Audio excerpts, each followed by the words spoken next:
launch of Apollo 24 will need to be delayed. The administration is doing everything we can to get you home just as soon as possible. Hi, Bob. Hi, Bob. Hi, Bob. Hi, Bob.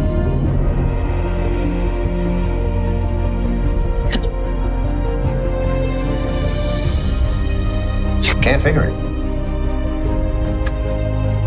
You and Larry both could take a step. So you do this.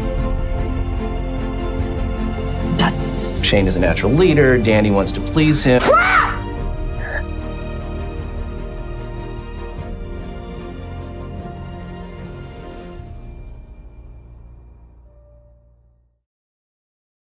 Hi guys, welcome to yet another edition of my For All Mankind series on Balloon Hit Productions. I'm your master of ceremonies. My name is Marcelo Nostroza, and I'd like to welcome you to my review for All Mankind Season 1, Episode 7, entitled Hi Bob. But as per usual for my All Mankind reviews, I will not be joined alone in this endeavor. I am once again joined by my fellow co-pilot in this endeavor. I am once again joined by my friend Dan. Hi, hey. Bob. Hi, Bob. How you doing, Dan? I'm doing really well. This is one of my favorite episodes. Yeah. For a lot of reasons.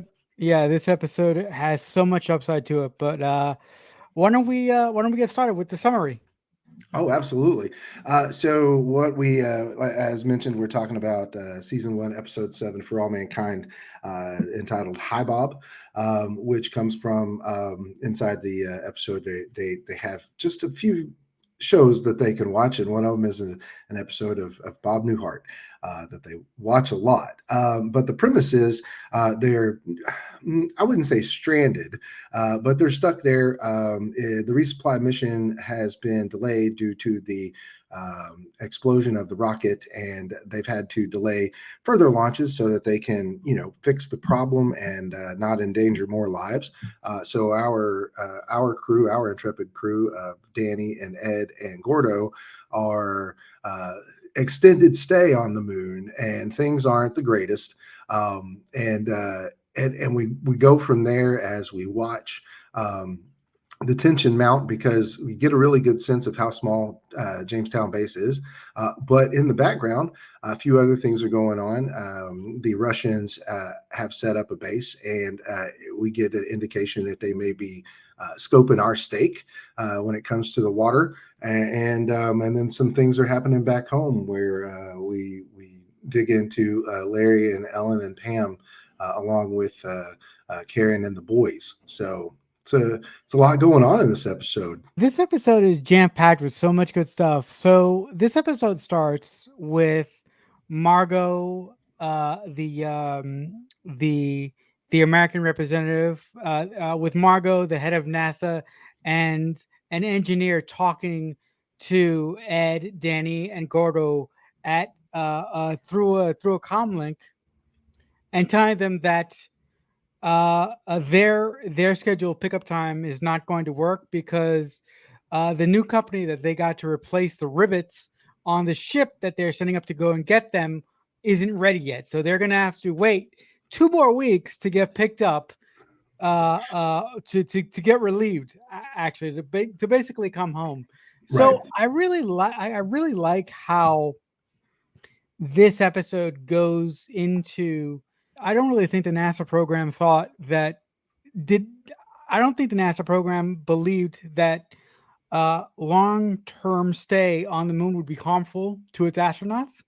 But in this episode, we finally see that it was the exact opposite.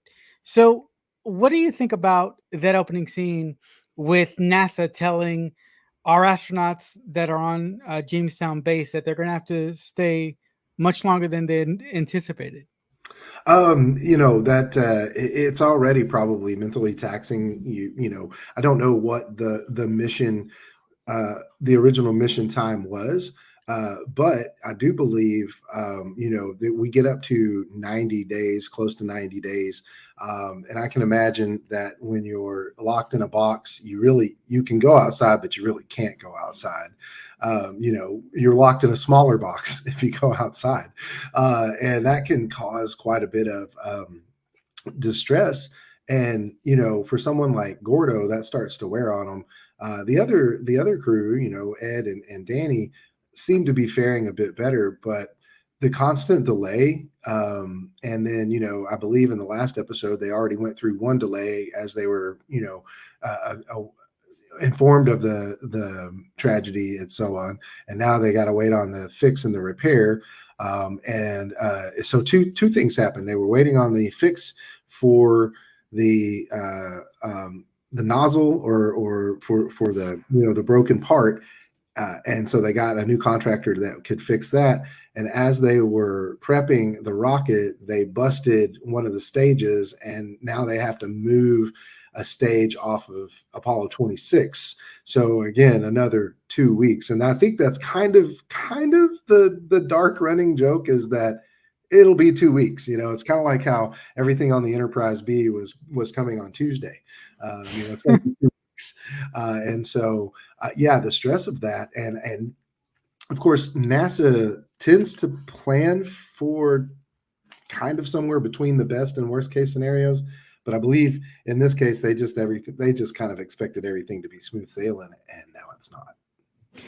Yeah, but like I said in my opening comments, it's unbelievable to me that NASA didn't think of this contingency, or didn't think that, hey, maybe it's wise to see how our astronauts would respond to long perceived bouts of isolation. I mean, Right. Look, I know that they didn't have I know that they didn't have the foresight to say, hey, once we go to the moon, the next thing we're going to do is base on the moon, and then we're going to have physical astronauts on there. But I know that they didn't have that foresight. But wouldn't that have been something good and something wise for them to do? To kind of maybe run some deep water scenarios where the crew's down below, like the movie The Abyss, kind of stuck down there in that long term, because it's a very similar scenario as to being on the moon. And I feel like they, given the time frame, because we did that time jump when they landed Jamestown base, and given that jump, you would think they might have planned for a contingency where, oh, well, what if you're stuck there for an extended period of time? But the good news is the supply rocket's coming. So, they're going to get more bad food and apparently updated plumbing for the shower, because the shower kind of sucks. At least there's that. The Titan rocket did just fine, but their actual relief crew can't make it for another 2 weeks. The next scene that I would like to focus on is a really, really quick but really important critical scene, I think. And it's Danny talking to Clayton over video. And in this video, we see that Clayton is spiraling out of control. He had a job interview that didn't go well. He's chain smoking, and he seems to be acting a little bit he seems to be acting sort of manic and like. And anybody worth their salt, anybody could tell that he has post-traumatic stress. So what did you think of that scene, and what do you think of the way that Danny sort of saw the love of her life spiral right in front of her eyes? Well, what I like about that, because I did think about what is this doing, and what we have is each of the characters on each of our crew on the moon are distracted by something back home, right? We'll get to the part where Ed is distracted by Shane, Danny's distracted by Clayton, and Gordo knows that when he goes home, his marriage is probably over. So, they've got those tensions, personal tensions, on top of the sardine can of being packed in there, with folks that you might not always get along or agree with. The way that they use these personal troubles to add to the tension, because along with being stuck on the moon, that those things are geared behind and they're turning over in their brain, adding to the stress of being away from the things that essentially matter the most. I'm really glad that you pointed that out, that every astronaut in this sardine can known as Jamestown base is going through something. You got Gordo dealing with the fact that his marriage to Tracy is over. You got Mhm. Danny dealing with the Clay thing, and also you got you got Ed dealing with the fact that his son is, for one reason or another, acting up. Yep. And yeah, so I really like the way that the writers did that. But I would like to move us to a part of the story a part of this episode that really infuriated the hell out of me. It made me visibly angry, and Mhm. I wanted to hit someone.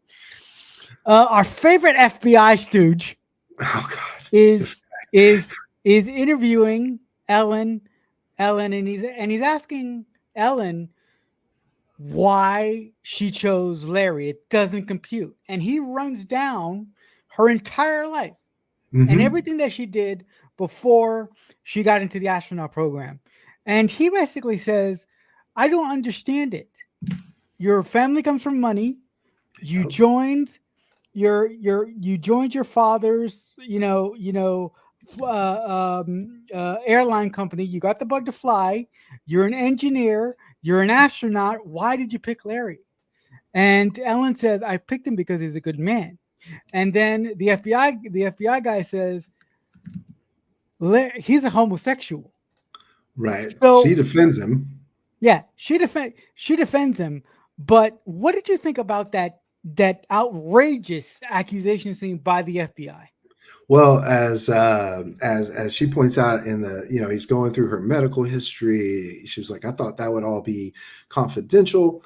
Things that I did note as they continue to drop in little bits and pieces of alternate history, if you're paying attention, he points out that she knows both Amelia Earhart and Charles Lindbergh. So in our timeline, Amelia Earhart died in 1937. In this timeline, apparently she's still alive because Ellen is not old enough to have been there before she. So that was like, whoa, guys, that's a really nice touch just to kind of drop that in there. Now Charles Lindbergh did live until 1974. So but yeah, dropping that little tidbit in there that's slightly a little different. I thought that was great.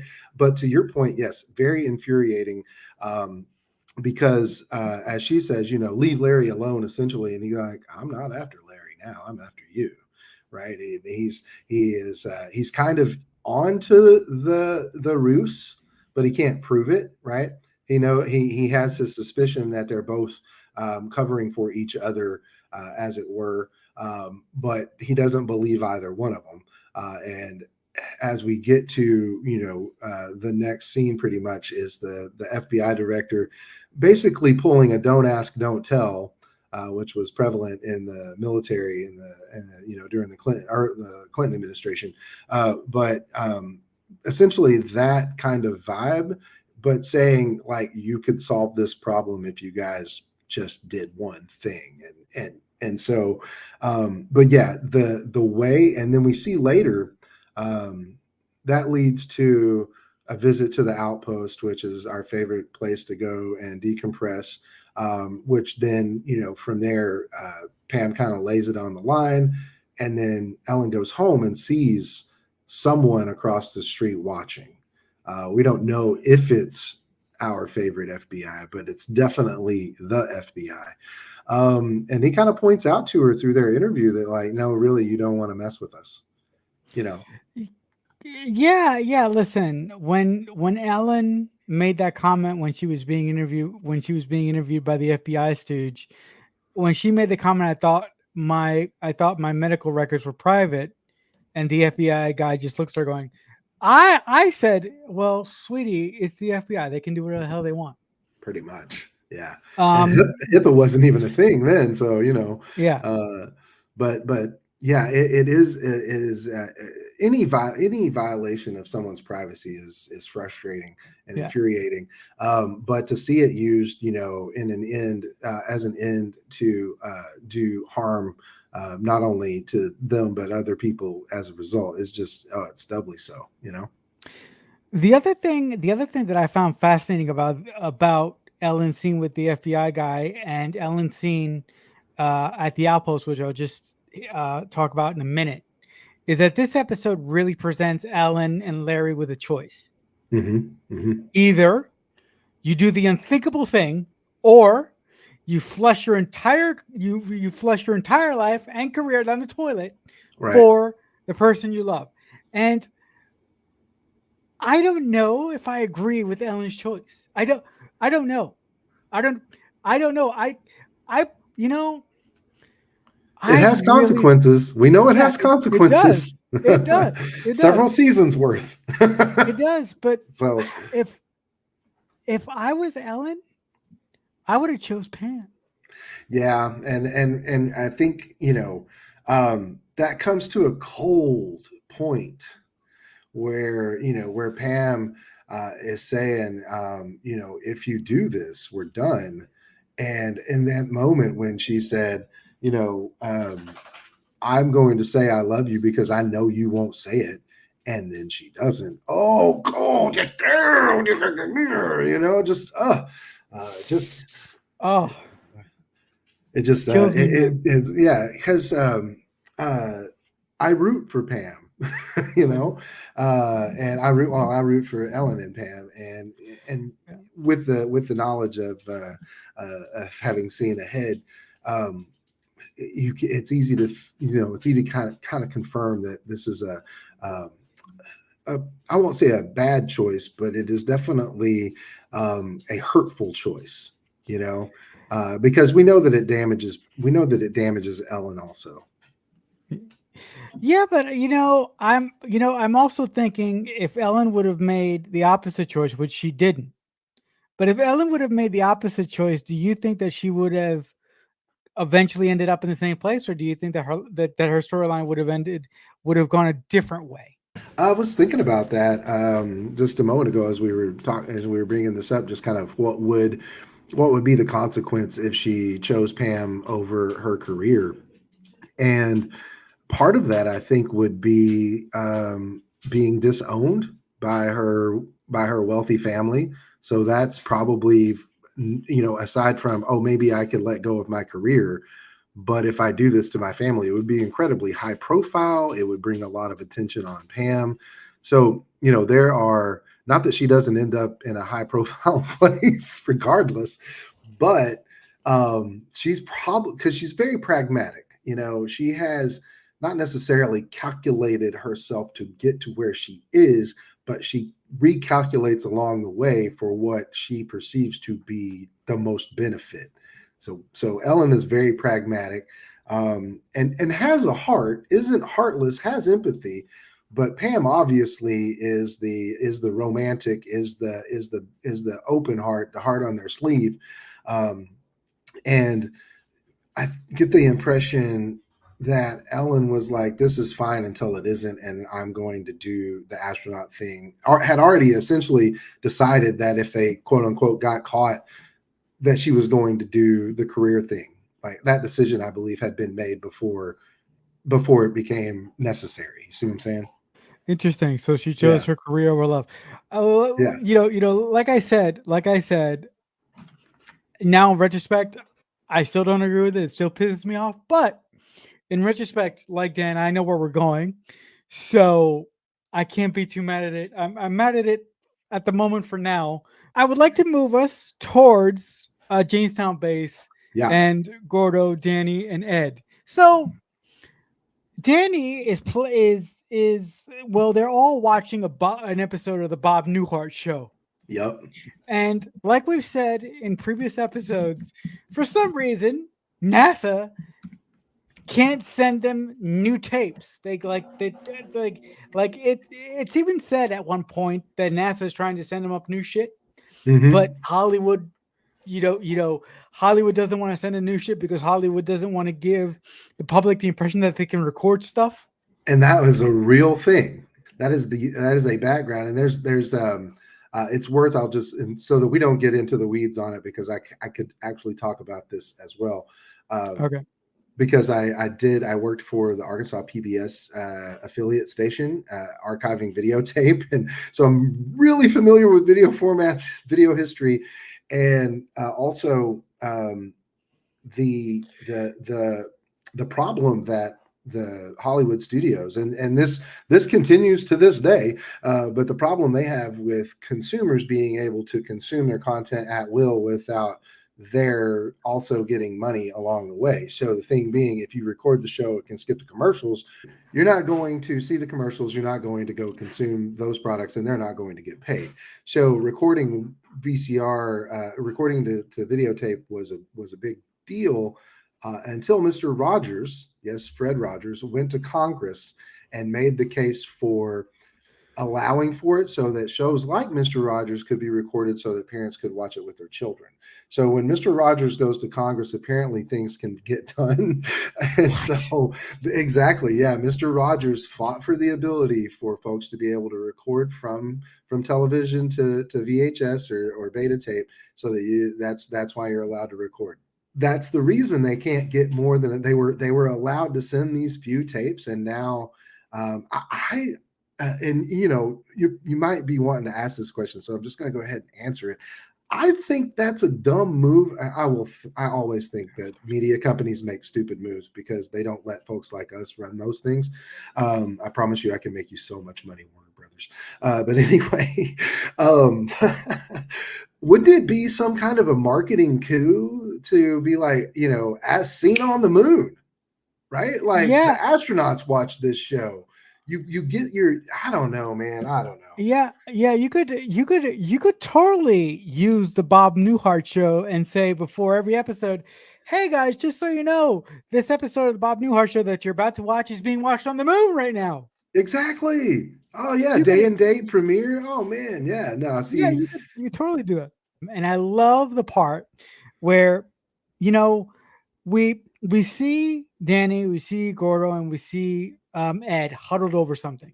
And we think that they're repairing something critical to the space.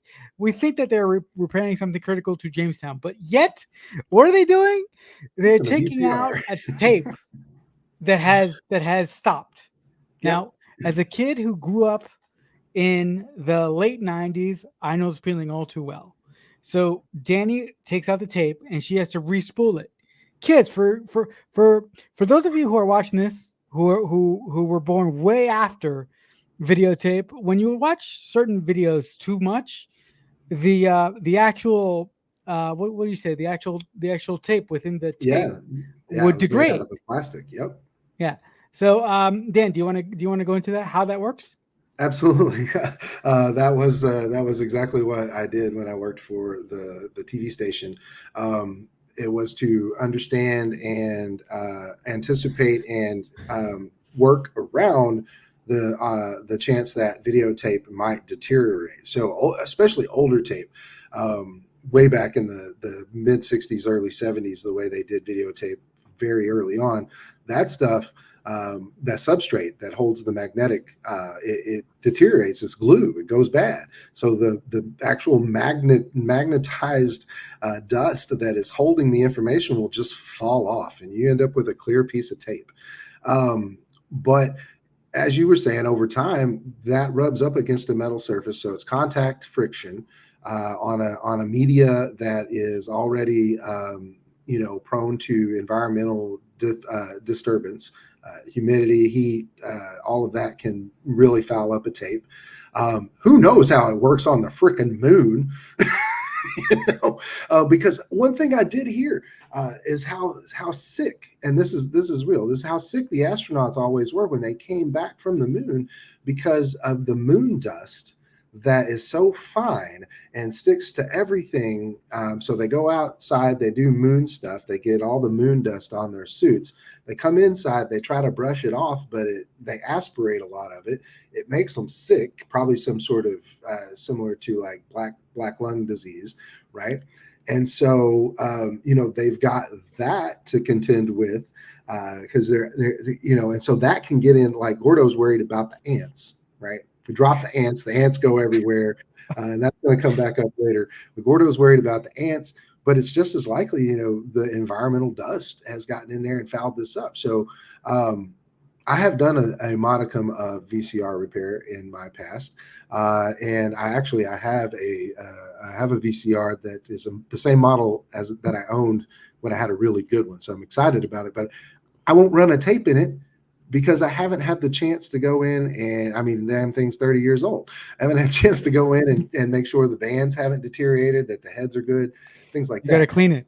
You Yeah. got to clean it, right? And so Danny's doing her best, but if you've ever seen tape, man, that thing was rough. That thing was garbled up. And you can tell that when they go through playback. But yeah, When they go through playback, the episode of the Bob Newhart show, which is the same one that they've been watching for God knows how long, starts to skip and starts to degrade and eventually ends. It just breaks down. The VCR is kaput.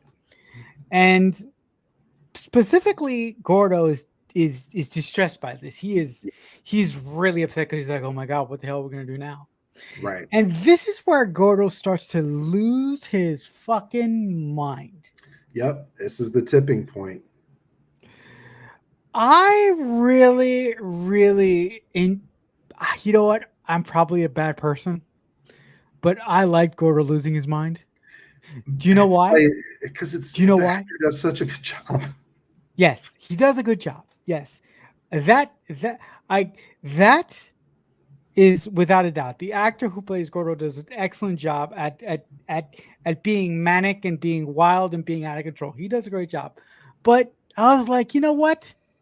This is your punishment. This is what you get for being an alcoholic, kind of stuck up individual. I mean, look, I'm probably are you feeling the same way, or are you less, or are you less angry at Gordo for his past behavior?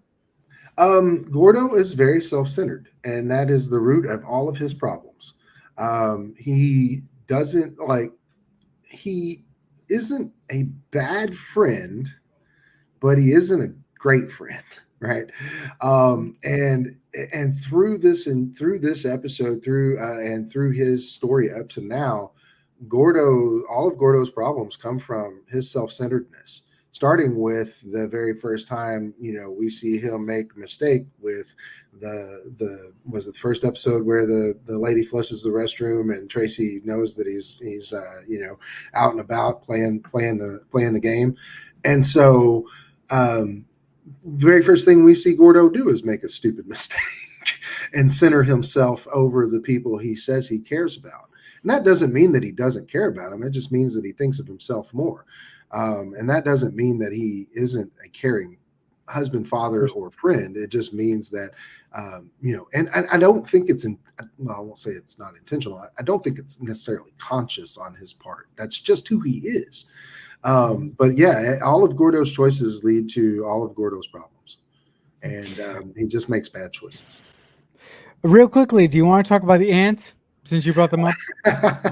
So there are, and this is another real thing they've done is what are the effects of weightlessness on certain species of other things from Earth. So there have been experiments done with ants and other insects, and there's two things about this.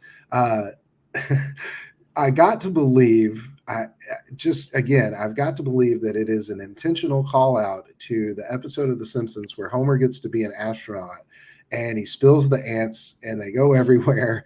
And Kent Brockman thinks they're real aliens and says, I for one welcome our new ant overlords. And so I can't help but think that it's related to that. And then Gordo's like, get them all, don't kill the ants. That's NASA property.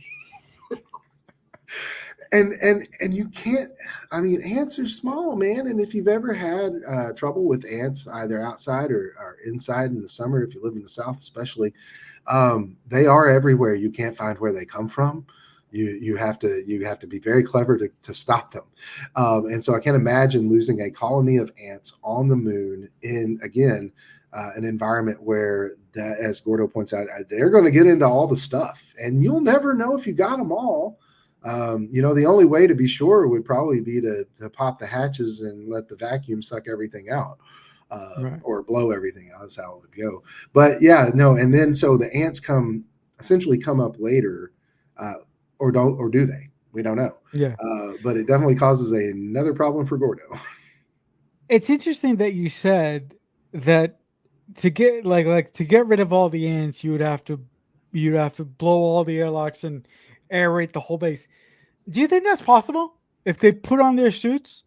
Yeah. Oh, I think so. Yeah. I don't know. Yeah, because it's still exposed to the vacuum. So, at the very least, if you did it for long enough, it would starve them of oxygen and they would die. Hmm. So, but Hmm. if they didn't get, I mean, whooshed out with everything else that got whooshes out, I think it would be effective. You know, maybe if we ever get a base on the moon, we can send that up as a Find suggestion. out. Yeah. Well, I don't know. well, I don't know if I want to yeah. be mean to ants. Yeah, we'll definitely find out. But during that interaction, or sometime a little bit later, Danny brings up the possibility that Gordo is getting a little space happy, and she brings it up to Ed, and Ed is kind of stressed out dealing with Gordo's shit and all his other machinations because Gordo has mentioned to the crew that that he has seen lights out there while he's prospecting for a new house. Prospecting for a new house is basically Gordo's word now for moonwalking.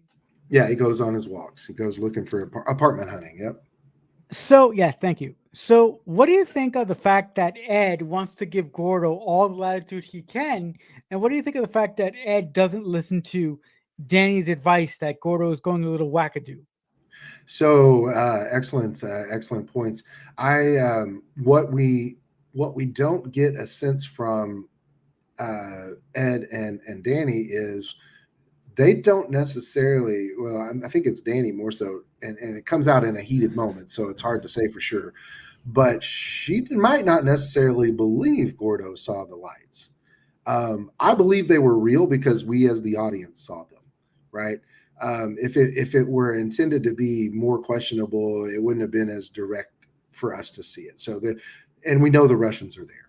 So, but Gordo being alone doing his thing, he's going out and he's walking about because he isn't quite all right. And so, while I was out, taking my crazy walk, I saw some flashing red lights. Oh, did you, buddy? Sure. Okay. Why don't you come on inside and have a seat, Gordon? Let's watch an episode of Bob Newhart. And so, Danny is she's a little more concerned now. Ed gives Gordo the benefit of the doubt more so because they share that hard-nosed test pilot, you can't break us, we're built for this mentality. And he tells Danny a story about having gotten shot down and having to make his way back and how it kind of messed him up a little bit, and he spent a weekend in the hotel room with a bottle of scotch and got better. Okay, that's great, Ed. Good for you. Did you really get better? I don't know. We're gonna find. I mean, like you got some problems, bro. You might not think so, but it turns out. But yeah, Gordo kind of explains it to Ed before he has the freak out. Yeah. He's like, this isn't what we signed up for, man. We're babysitting house on the moon. We're supposed to be driving fast rockets and blowing stuff up. And so, while I got to imagine, um,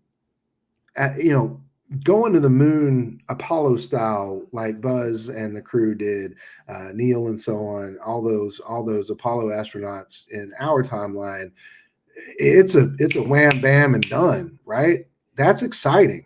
You get X amount of time on the surface. You got to do what you can as safely and expeditiously as you can, and then you're back on the rocket and you're back home. I gotta imagine, after about I don't know, a week on the moon, all the shiny wears off, and you're just on the moon, right? Hmm. And the novelty of it would soon become the oppressiveness of it, right? I can't walk normally because all I can do is jump. I can't go outside unless I wear a suit that makes it worse. So I would think that after just it's kind of like I don't want to work, and then you're off for 3 or 4 days and you haven't done anything, and then you're like, wow, I'd really like to have something to do. Vacation's only good for so long. Right. Right. And so that adds to the stir crazy because this isn't what he wants to be doing. He's on mission and he works from that perspective, but this isn't what he wants, and he's thinking about that, and he's missing his home life too. Do you? Well. Let's be fair. He doesn't have a home life at this point. Well, yeah. Yeah, he did that too. Yeah, he did that to himself. Let me let me ask you this before we move on. Sure. Do you think that Gordo kind of got unwittingly made into an astronaut? Do you think he wanted to become this guy? Uh, he didn't. He. No one would have predicted where they ended up, right? So I think in the beginning, that is like he wanted to be an astronaut because it was always pushing the envelope, right? We're doing things that haven't been done before. And while, having a base on the moon is no small thing, once you're there and it's done, it's done. And what else, you know, Gordo would be first in line to fly the first mission to Mars, but he wouldn't want to stay on Mars, right? He's just too gotta go go go. He can't be a homebody, and that's where Ed will just stay where he's stationed, and sometimes he's stationed at his own house. That's how Ed operates, right? Sometimes base is home with Karen and the kid, and sometimes you're just stationed on the moon, and that's just how being in the Navy works. Um, and he saw combat where we learned Gordo never did, and so his military experience didn't set him up the same way Ed set him up, right? Right. Yeah. Yeah, look, I really hope. Well, this is kind of redundant because I know exactly where Gordo goes. But I would hope that someone like Gordo wouldn't necessarily feel the need to go in a certain direction, even if they didn't want to. Right. But anyway, so Danny and Ed. Well. Let me back it up. Ed gets a bright idea of, we need to spy on the Russians because I'm a little nervous right now. We need to go check out what they're doing. Yep. So Danny and Ed go and do that. When they come back to the base, Gordo is gone. When Gordo comes back, they Yeah. Do you want to discuss that? Yeah. So of course the trouble being with no one at base, the base is open to whatever. Because if the Russians are keeping tabs, which we're pretty sure they are, and they see the base empty, what are they going to do? That's their perfect opportunity. And then the fact that Gordo goes places he's not been before, I guess you could follow the tracks, but he's obviously out as far as he can be before he has to come back due to O2. And so, yeah, no, it left him vulnerable. And as the CEO, Ed can't have that. And so he grounds him, essentially, locks him down on base, because that puts everything at risk. You've got to have somebody, one person on base in order to, facilitate whatever might be the case. And that's why, folks like, Michael Collins had to stay in the command module while Buzz and Neil landed on the moon, because somebody's got to stay home. And is it fair? Well, no, not necessarily, but this is the mission right now. And that's where, Danny and Ed talk about, and Ed's kind of like, he's fine, and then gets there and he's like, maybe he's not fine. And there are two scenes. Well, there are several things that kind of continue to like visually tell the story about where we are, being either technologically or on the moon. And when Ed finally confronts Gordo, there's a moment where he throws him up to the roof, manhandles him because they're on the moon, and he's just like, poof, poof, superhero style. And I was like, whoa. And then the part where Danny tosses him the toolbox and it kind of floats. That's pretty cool. And then the other thing was, if you watch when they're doing video conferencing, they only have a one-way camera. They don't have a front-facing, like you and I can see ourselves right now. Right. They have a mirror up above, so they can see themselves in that mirror.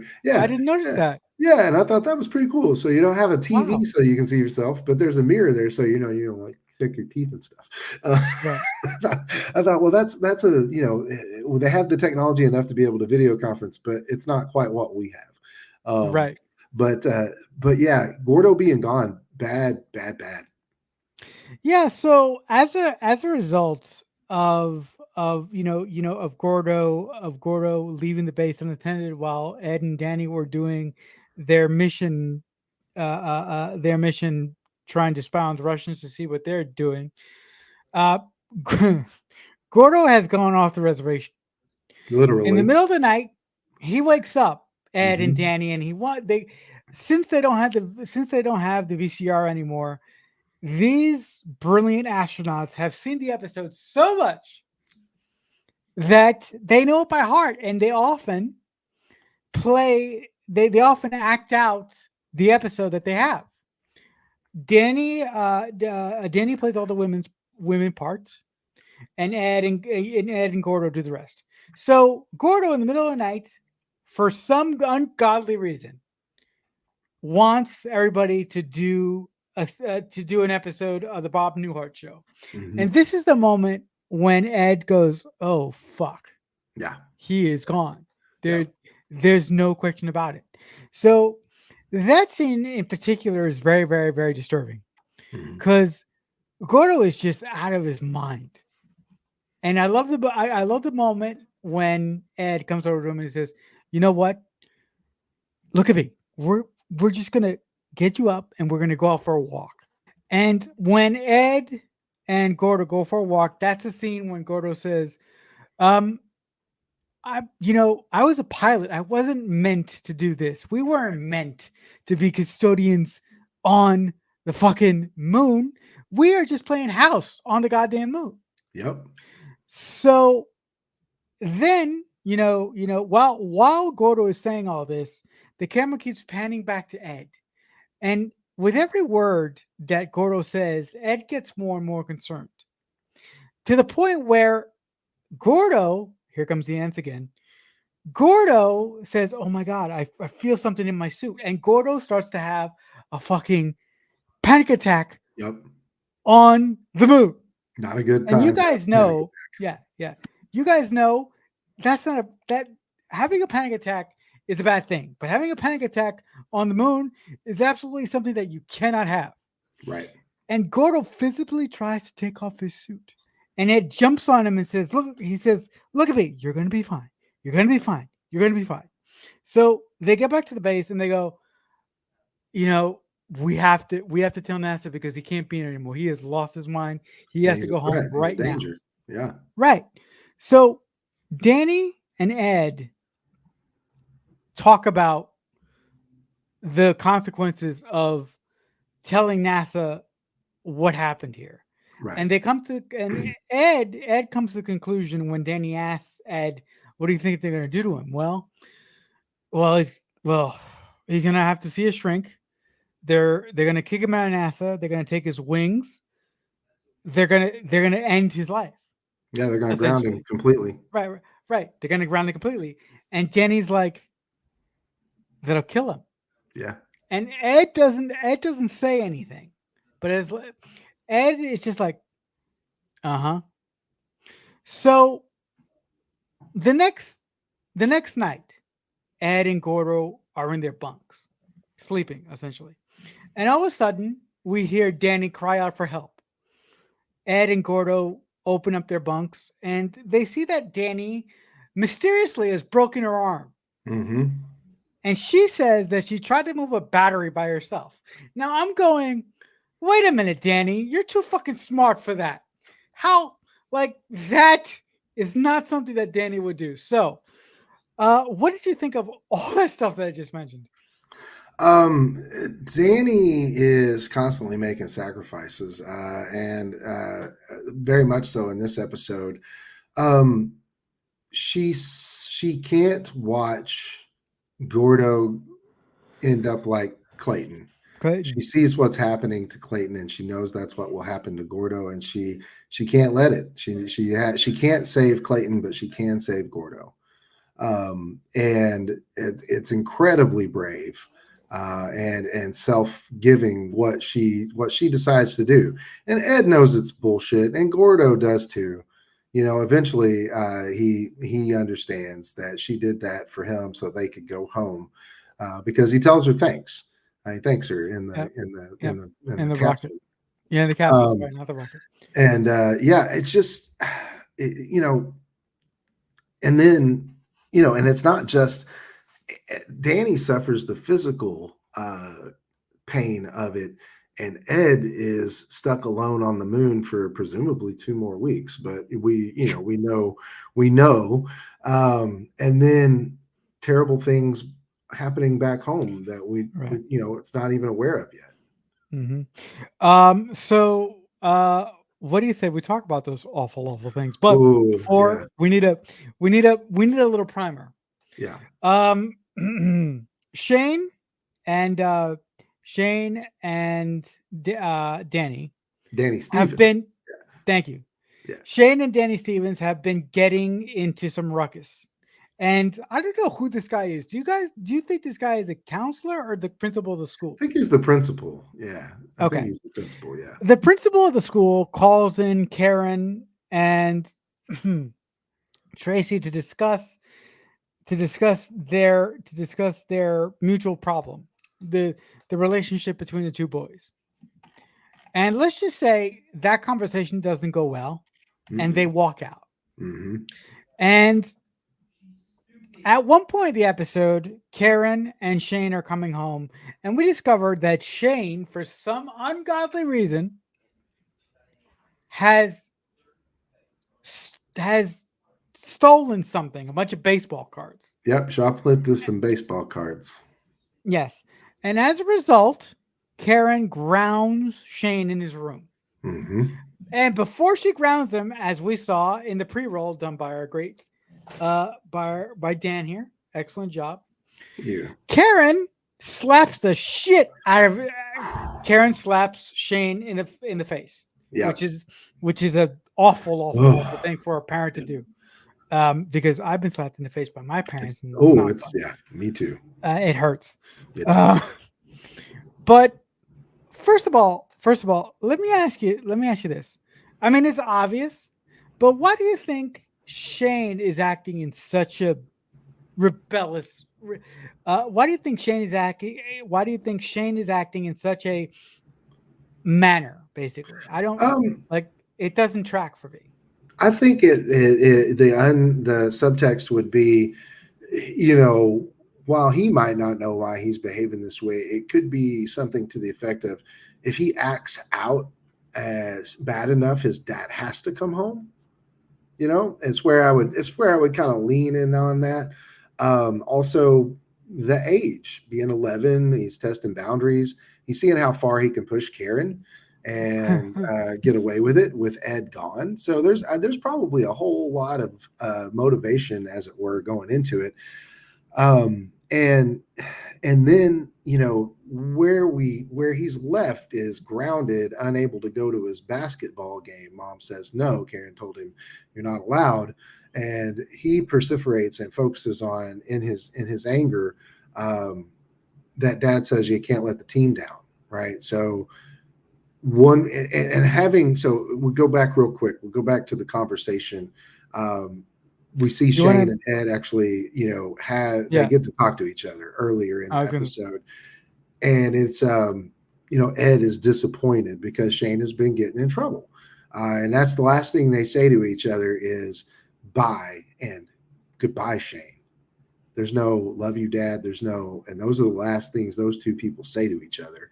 And then again, that's reinforced with the last thing Karen does is hit her kid and send him to his room. And again, no, I love you, no nothing. And so Shane's going to break out. He's going to go. He knows how to ride his bike thanks to Karen.